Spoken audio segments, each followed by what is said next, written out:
कसरी हुन्छ अहिलेको अहिले समाधान?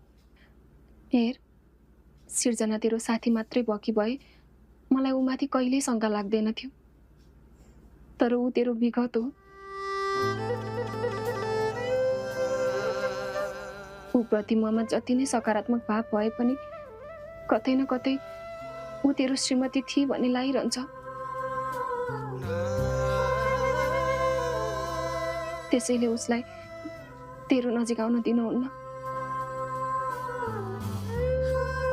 यो मैले मेरो स्वार्थको लागि मात्रै भनेकी होइन, हाम्रो मजबुत सम्बन्धको लागि भनेकी हुँ।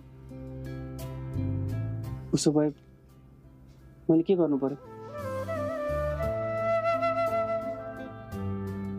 उसको नम्बर ब्लक कर।